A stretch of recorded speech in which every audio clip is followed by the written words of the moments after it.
누구나 시 하나쯤 가슴에 품고 산다. 김선경 님이 엮은 101편의 시가 챕터 8로 나뉘어져 있습니다. 그중 챕터 2에 실린 13편의 시를 차례대로 낭송해 드리겠습니다. 눈물나게 외롭고 쓸쓸했던 날, 한 번도 만난 적은 없지만 전화로 안부를 주고받는 시인이 있다. 10년 전 나는 그에게 잡지에 실을 신문 연재를 부탁했다. 시인은 눌변으로 수락하며 물었다. 산속에서 혼자 사는 나무꾼일 뿐인데 어떤 글을 쓸 수 있을까요? 거기 숲속 이야기를 써주세요. 연재 몇 번에 시인이 가장 가까운 이웃이 500m쯤 떨어진 곳에서 염소를 키우는 노부부라는 것. 먹으려는 게 아니라 파란 배춧잎이 보기 좋아서 한두 고랑 재배한다는 것. 벌통 몇 개 놓고 벌들의 삶을 지켜본다는 것. 심심하면 밥상에 국어 사전을 펼쳐놓고 읽는다는 것을 알았다. 원고를 청탁하면서 원고료가 작아 미안하다고 하자 시인은 그 돈이면 전기요금도 내고 몇 가지 양식도 산다고 했다. 6개월 쓰기로 한 것이 1년이 넘어가자 잡지가 없어질 때까지 쓰면 좋겠다며 웃었다. 그런데 진짜 그렇게 되었다. 운영이 어려워져 잡지를 폐간하기로 결정한 것이다.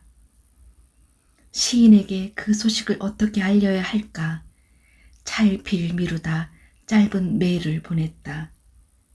그리고 이튿날 열어보니 시인에게서 답장이 와 있었다.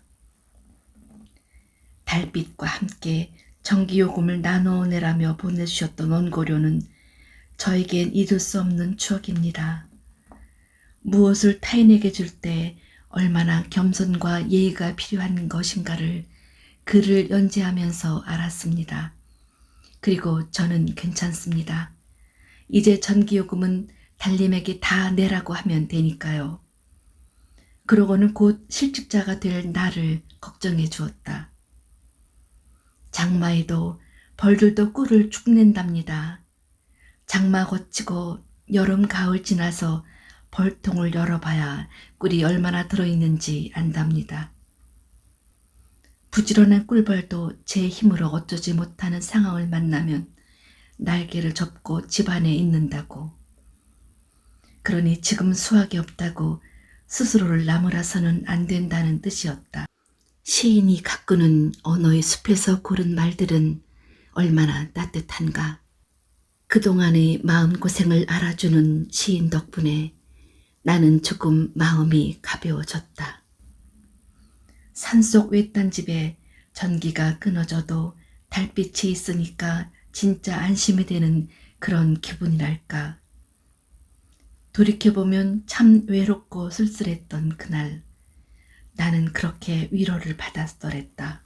그리고 물건이건 말이건 마음이건 타인에게 무언가를 줄 때 진심으로 그것이 그 사람을 위한 것일지라도 겸손과 예의가 필요하다는 말이 한동안 마음에 남았다.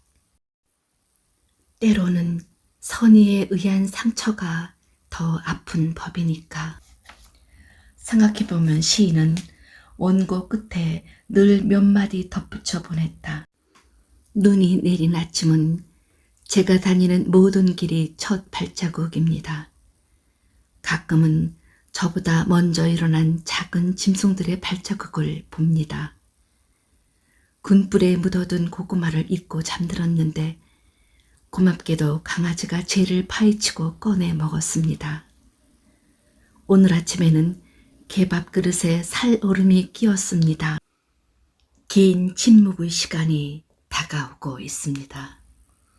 벌들이 분봉을 시작했습니다. 수만 수천의 벌들이 웅웅거리며 날갯짓 소리를 내면서 작은 구멍으로 분주히 드나드는 것을 무심히 바라봅니다. 라는 이야기들. 눈앞에 그려질 듯한 시인의 숲속 일상은 나에게 어떤 안부를 묻는 것만 같았다. 숲에 깃든 평온함이 마음에 따뜻하게 번졌다. 시인은 마흔 즈음 홀로 산으로 들어갔다. 어느 인터뷰에서 나는 스스로 내 영혼을 위로하고 내 삶의 예의를 갖추기 위해 숲으로 들어왔습니다. 라고 했다. 시인의 산행은 세상 살이에 지치고 기울어진 마음을 돌보겠다는 선택이었다. 그가 나에게 보내온 어느 달의 안부이다. 지붕에 떨어지는 알밤 소리에 새벽잠을 깨면 창으로 들어오는 바람이 서늘합니다.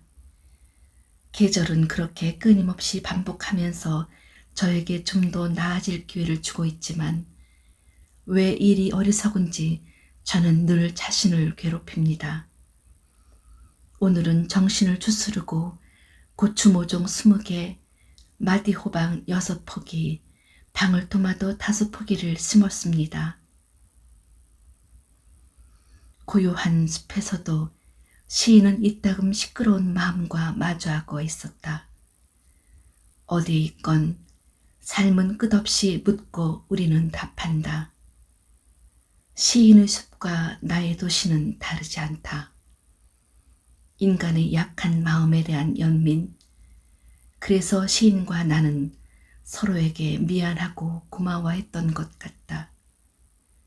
지금 내 마음 어딘가가 불편하고 아프다는 건 삶이 우리에게 무언가를 묻고 있습니다. 무언가 어긋나 있다는 뜻이다. 마음은 아픈 곳에 먼저 가 닿는다. 지금 내 마음 아프다면 아픈 그곳에 가만 귀 기울여 볼 일이다. 나의 슬픔의 의미를 묻는 것은 내 삶과 타인에 대한 예의이다. 방치된 슬픔은 언젠가는 감당할 수 없는 지경에 이르고 가까운 사람들에게 상처를 주게 되므로 삶은 원래 슬프고 아픈 게 아니라 나 자신 때문에 아픈 것, 참 소중한 깨달음이다.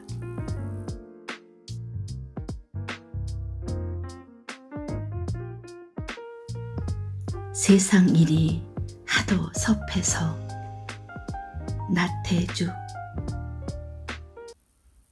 세상 일이 하도 섭해서 그리고 억울해서 세상의 반대쪽으로 돌아앉고 싶은 날, 아무도 모르는 곳으로 숨어버리기라도 하고 싶은 날 내게 있었소.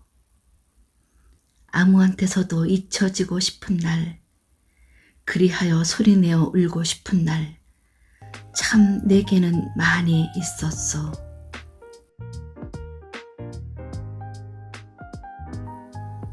밥상 앞에서 박목월. 나는 우리 신규가 제일 이뻐. 문규도 예쁘지. 밥 많이 먹는 애가 아버진 제일 예뻐.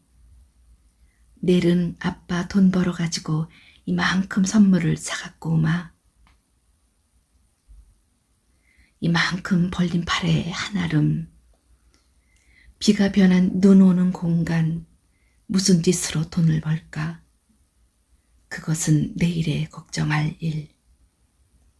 이만큼 벌린 팔에 한아름, 그것은 아버지의 사랑의 하늘. 아빠 참말이지, 접대처럼 안 까먹지. 참말이지. 이만큼 선물을 사갖고 온다는데 이만큼 벌린 팔에 한아름, 바람이 설레는 빈 공간. 어린 것을 내가 키우나 하나님께서 키워주시지. 가난한 자에게 베푸시는 당신의 뜻을 내야 알지만 상 위에 차는 순 식물성. 숟갈은 한 죽에 다 차는데 많이 먹는 애가 제일 예뻐. 언제부터 측은한 정으로 인간은 얽매여 살아왔던가. 이만큼 내일은 선물 사올게. 이만큼 벌린 팔을 들고 신이여 당신 앞에 육신을 벗는 날 내가 서리다.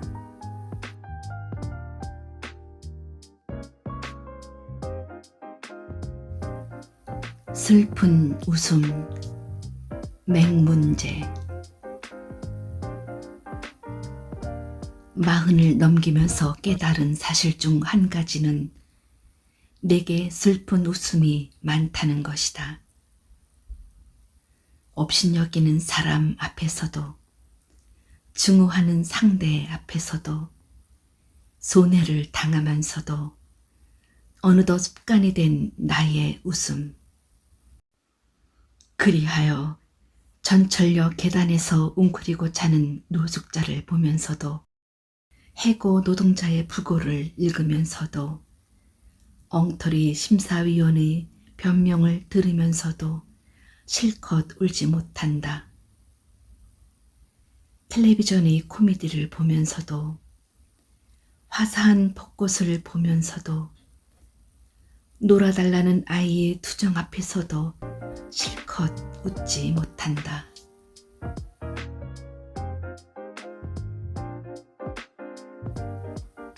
고마웠다. 그 생애의 어떤 시간. 허수경. 그때 나는 묻는다. 왜 너는 나에게 그렇게 차가웠는가? 그러면 너는 나에게 물을 것이다. 그때 너는 왜 나에게 그렇게 뜨거웠는가? 서로 차갑거나 뜨겁거나, 그때 서로 어긋나거나 만나거나 앉거나 뒹굴거나 그럴 때, 서로의 가슴이 이를테면 사슴처럼 저 넓은 우주의 밭을 돌아 서로에게로 갈 때, 차갑거나 뜨겁거나 그럴 때, 미워하거나 사랑하거나 그럴 때, 나는 내가 태어나서 어떤 시간을 느낄 수 있었던 것만이 고맙다.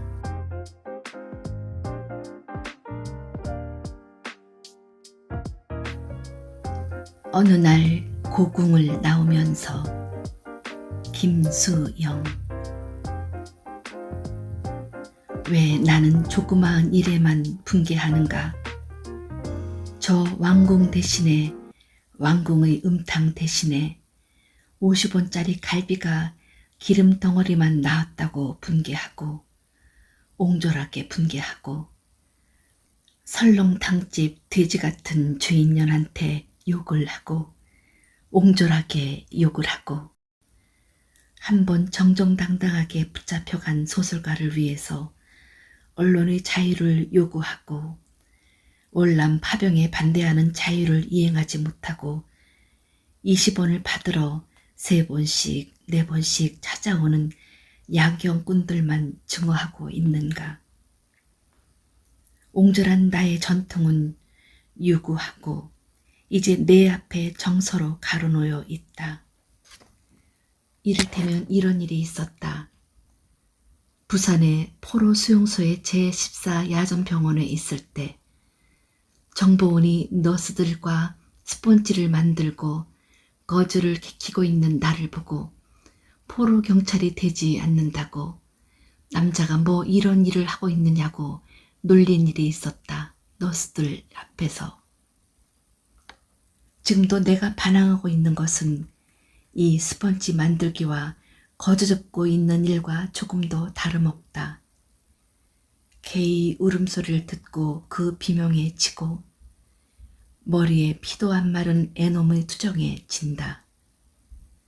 떨어지는 은행나뭇잎도 내가 밟고 가는 가시밭. 아무래도 나는 비켜 서 있다. 절정 위에 서 있지 않고 암만 해도 조금쯤 옆으로 비켜 서 있다. 그리고 조금쯤 옆에 서 있는 것이 조금쯤 비겁한 것이라고 알고 있다. 그러니까 이렇게 옹졸하게 반항한다.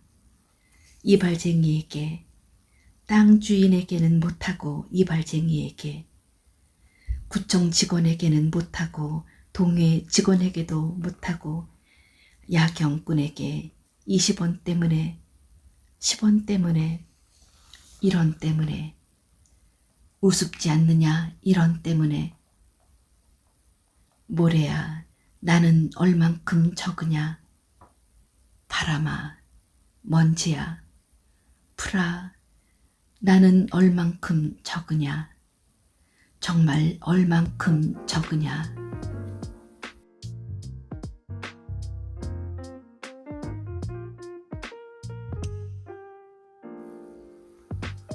어머니의 그릇 정일근. 어머니는 그릇이라 쓰고 읽으신다. 그릇이 아니라 그릇이 바른 말이지만 어머니에게 그릇은 그릇이다. 물을 담아오신 어머니의 그릇을 앞에 두고 그릇그릇 중얼거려 보면 그릇에 담긴 물이 편안한 수평을 찾고 어머니의 그릇에 담겨있던 모든 것들이 사람의 체온처럼 따뜻했다는 것을 깨닫는다.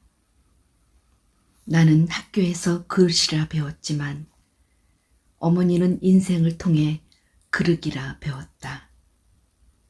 그래서 내가 담는 한 그릇의 물과 어머니가 담는 한 그릇의 물은 다르다. 말 하나가 살아남아 빛나기 위해서는 말과 하나가 되는 사랑이 있어야 하는데 어머니는 어머니의 삶을 통해 말을 만드셨고 나는 사전을 통해 쉽게 말을 찾았다. 무릇 시인이라면 하찮은 것들의 이름이라도 뜨겁게 살아있도록 불러주어야 하는데 두툼한 개정판 국어 사전을 자랑처럼 옆에 두고 서정시를 쓰는 내가 부끄럽다.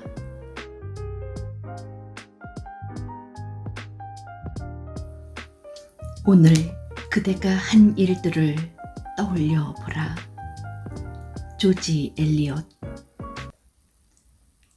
해가 기울고 하루가 저물면 가만히 앉아 오늘 그대가 한 일들을 떠올려 보라.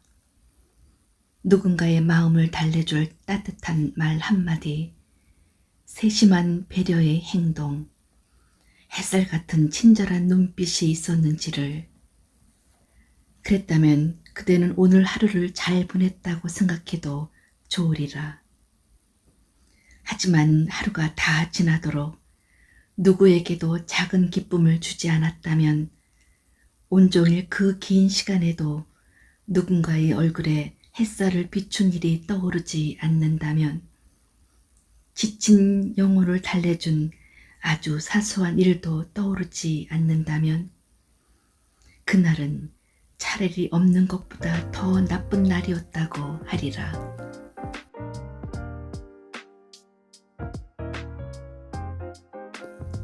그렇게 물으시니. 유용선. 선생님은 도대체 언제 시를 써요? 선생님이 시를 쓰시는 모습을 한 번도 뵌 적이 없어요. 보여주시는 것들은 모두 옛날에 쓰신 건가요? 혼자 있을 때, 주변에 아무도 없을 때 쓰지요. 주변에 누가 있으면 시가 써지지 않나 봐요. 그런 건 아니지만 주변에 누가 있으면 시를 쓰면 안 되지요. 예? 그건 왜 그런가요? 주변에 누가 있을 때는 그 사람을 사랑해야 하니까요.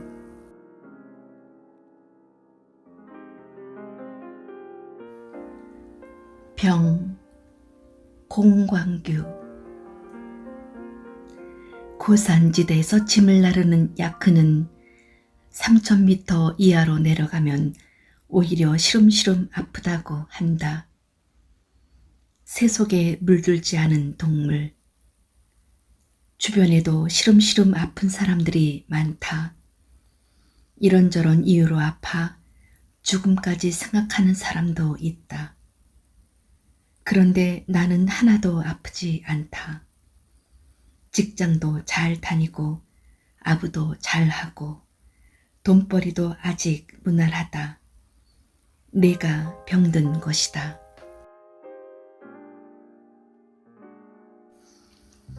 밖에 더 많다. 이 문제. 내 안에도 많지만 바깥에도 많다. 현금보다 카드가 더 많은 지갑도 나다. 10년 전 포스터가 들어있는 가죽 가방도 나다. 이사할 때 테이프로 봉해둔 책상 맨 아래 서랍, 패스트푸드가 썩고 있는 냉장고 속도 다 나다. 바깥에 내가 더 많다. 내가 먹는 것은 벌써부터 나였다. 내가 믿어온 것도 나였고 내가 결코 믿을 수 없다고 했던 것도 나였다. 죽기 전에 가보고 싶은 안데스 소금 호수, 바이칼 마른 풀로 된 섬, 상그릴라를 애돌아가는 차마고도도 나다. 먼 곳에 내가 더 많다. 그때 힘이 없어 용서를 빌지 못한 그 사람도 아직 나다. 그때 용기가 없어 고백하지 못한 그 사람도 여전히 나다. 돌에 새기지 못해 잊어버린 그 많은 은혜도 다 나다. 아직도 내가 낯설어 하는 내가 더 있다.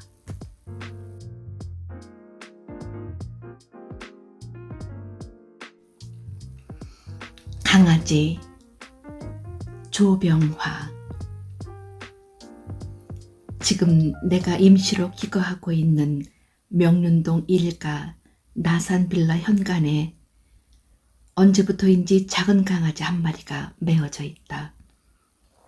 보기가 측은해서 저녁 집에 돌아올 때마다 먹을 것을 사다 주었더니 내 발자국 소리만 들려도 꼬리를 흔들면서 나를 보며 이리저리 뛰며 갱갱 짖는다. 아침에 집을 나갈 때도 나의 발자국 소리를 분간해서 꼬리 저으며 이리저리 뛰며 갱갱 짖는다. 밤새 얼마나 사람이 그리웠을까. 집 밖에서 저 작은 것이 하는 생각이 들면서 더욱 측은스럽다. 먹을 것을 몇 번 사다 주었다고, 자기를 알아본다고, 저렇게 나의 냄새를 알아보다니, 아, 저 미물이 하는 생각에 눈물이 핑 돈다. 하기야 이 세상 눈물 아닌 게 어디 있으랴. 거 몇 번 먹을 것을 주었다고 꼬리 흔들며 갱갱.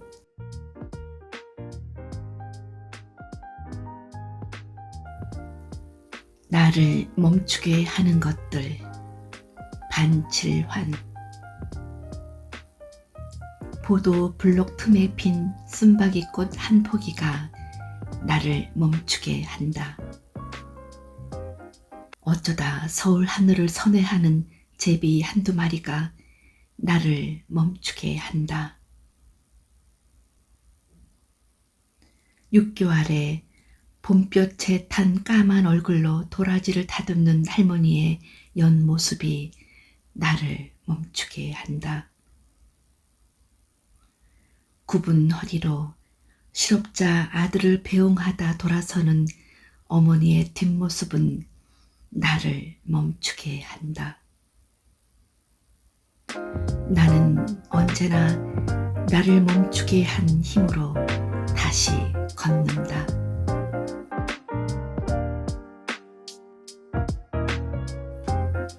젊은 시인에게 주는 충고. 라이노 마리아 릴케. 마음속의 풀리지 않는 문제들에 대해 인내를 가지라. 문제 그 자체를 사랑하라. 지금 당장 해답을 구하려 하지 말라. 그건 지금 당장 얻을 수는 없으니까. 중요한 건 모든 것을 살아보는 것이다. 지금 그 문제들을 살라. 그러면 언젠가 먼 미래에 자신도 알지 못하는 사이에 삶이 너에게 해답을 가져다 줄 테니.